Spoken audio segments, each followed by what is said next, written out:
भाग्य कब कैसे लिखा जाता है? भाग्य के निर्माता हम स्वयं हैं या कोई और? क्या हमारा भाग्य पहले से लिखा होता है? हमारे भाग्य में जो भी कुछ घटता है क्या वह पहले से तय है? संध्या का समय था। समुद्र की तेज लहरें द्वारिका के महल से टकराकर शोरगुल कर रही थीं। वहीं गरुड़ राज अपने मन के सवालों से विचलित होकर श्री कृष्ण के पास आते हैं। गरुड़ का मुख देखकर कृष्ण भगवान बोले, गरुड़, आज तुम्हारे पंख स्थिर हैं, मुख पर उदासी है, क्या हुआ गरुड़? कोई सवाल तुम्हारे अंतर्मन को विचलित कर रहा है। तभी गरुड़ ने कहा, भगवान, मैं जानना चाहता हूं कि मनुष्य के भाग्य में जन्म से मृत्यु तक जो भी घटना घटती है क्या वो पहले से तय होती है? मृत्यु और जन्म ही एक ऐसा सत्य है जिसे कोई टाल नहीं सकता। लेकिन हमारा भाग्य हमारे जन्म से पहले लिखा जाता है या जन्म के बाद? मनुष्य का भाग्य कब लिखा जाता है? क्या मनुष्य का भाग्य उसके जन्म से पहले ही लिखा जाता है? गरुड़ पुराण के इस रहस्यमय ज्ञान को जानने के बाद जीवन के समस्त लोभ, क्रोध, मोह और दुखों का अंत हो जाएगा। भगवान श्री कृष्ण कहते हैं, कभी भी किसी व्यक्ति को बातों को आधा अधूरा नहीं सुनना चाहिए, क्योंकि आधा अधूरा ज्ञान हमेशा विष के समान होता है। श्री कृष्ण ने कहा, गरुड़, हर मनुष्य के जीवन में जो भी कुछ होता है वह जन्म से पहले से तय होता है, उसे कोई टाल नहीं सकता। जो जीव मनुष्य जन्म लेता है क्या उसका भाग्य पहले से लिखा होता है? गरुड़, यह सत्य है कि मनुष्य के साथ जो कुछ घटित होता है वह उसके जन्म से पहले तय होता है या फिर वह पिछले जन्म का भोग भोगता है, यह भी सत्य है। परंतु क्या हम अपनी मेहनत और कर्मों से उसे बदल सकते हैं? फिर भगवान श्री कृष्ण गरुड़ की बात सुनकर मुस्कुराए और बोले, हे गरुड़, तुम्हारा यह प्रश्न अत्यंत गुणवान और महत्वपूर्ण है। यह मानव जाति के जन्म, कर्म और मृत्यु पर आधारित है। मैं तुम्हें एक कथा सुनाता हूं जो न केवल इस प्रश्न का उत्तर देगी बल्कि हर मनुष्य के लिए एक चेतावनी और प्रेरणा भी होगी। तुम इस कथा को पूरे ध्यान पूर्वक आखिरी तक सुनो।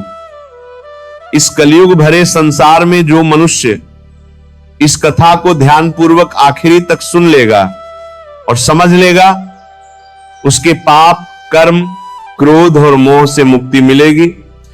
प्राचीन काल में एक विशाल और समृद्ध राज्य था जिसका नाम अक्षयपुरी था। उस राज्य का शासक राजा रत्नधर था। राजा रत्नधर अत्यंत धर्मात्मा और न्यायप्रिय था। वह सदैव प्रजा के कल्याण के लिए कार्य करता था और धर्म का पालन करता था।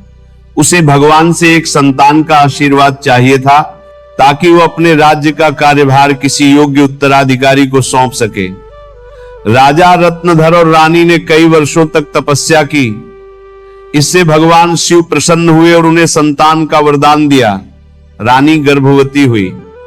राजा और रानी अत्यंत प्रसन्न थे क्योंकि वे चाहते थे कि उनका पुत्र महान शासक बने। लेकिन जब रानी ने पुत्र को जन्म दिया, वह बच्चा विकलांग और शारीरिक रूप से कमजोर था। उसके शरीर की हड्डियां टूटी हुई थी और वह सक्षम नहीं था।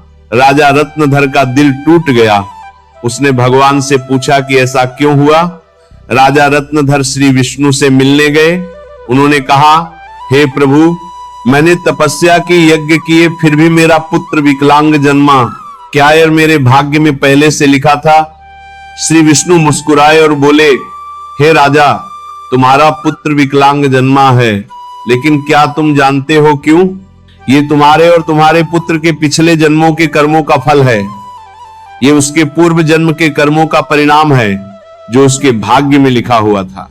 लेकिन इसका अर्थ ये नहीं है कि तुम्हारा भाग्य पहले से पत्थर की लकीर की तरह तय था। ये घटना कर्मों का फल है।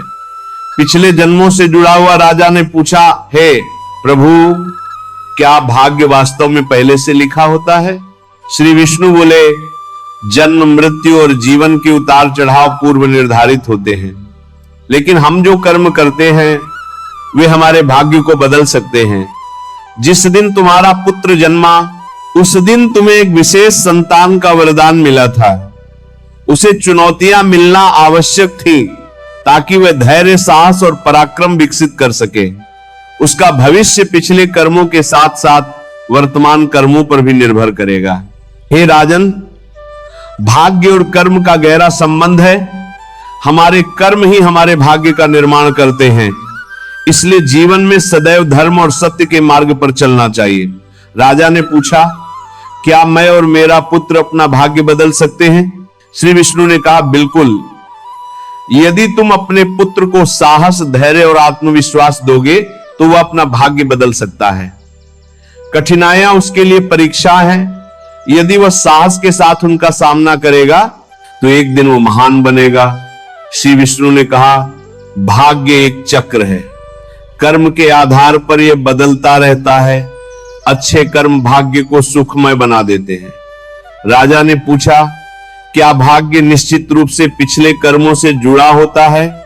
श्री विष्णु बोले, हाँ, लेकिन उसे बदलने की शक्ति तुम्हारे हाथों में है।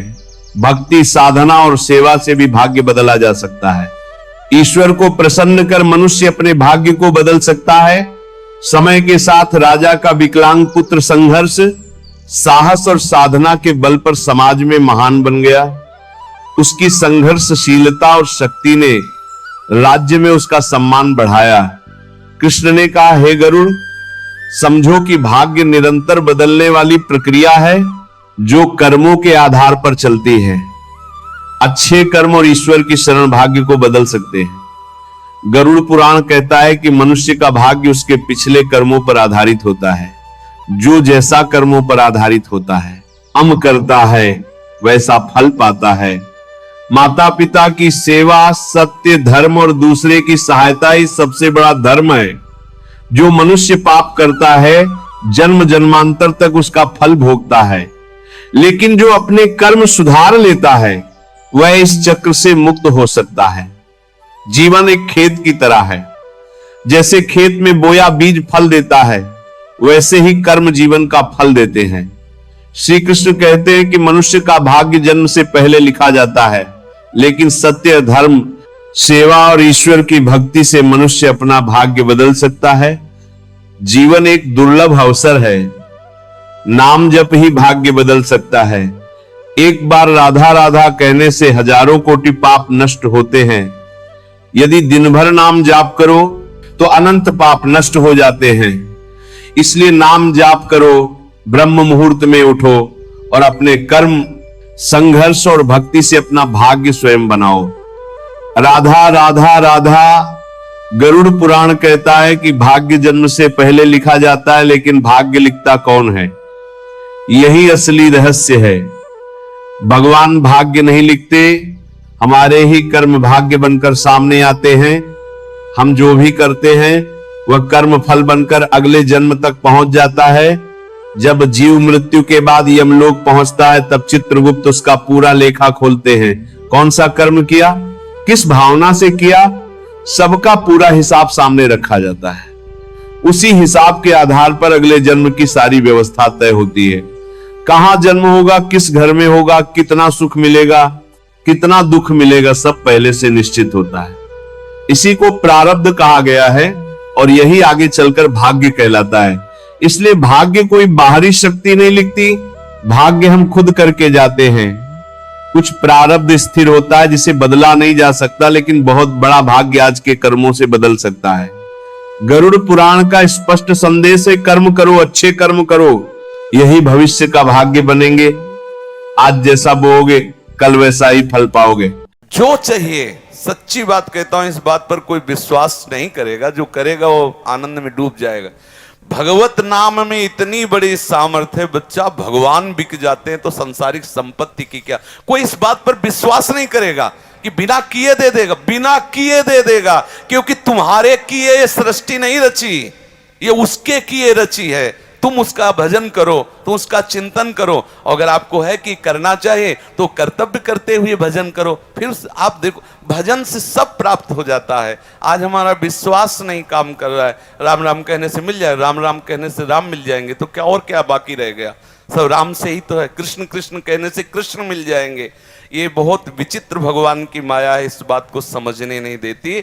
आपको जो चाहिए वो मिल जाएगा, पक्का मिल जाएगा। हमारा विश्वास है, हमारा अनुभव है, जो चाहिए वो मिल जाएगा। जो चाहिए, कर तुम अकर तुम, अन्यथा कर तुम, सर्व समर्थ। ऐसे चमत्कार तुम्हारे जीवन में होंगे कि तुम आश्चर्यचकित हो जाओगे केवल भगवत नाम का आश्रय ले लो, कृष्ण कृष्ण बोलो, राधा राधा बोलो।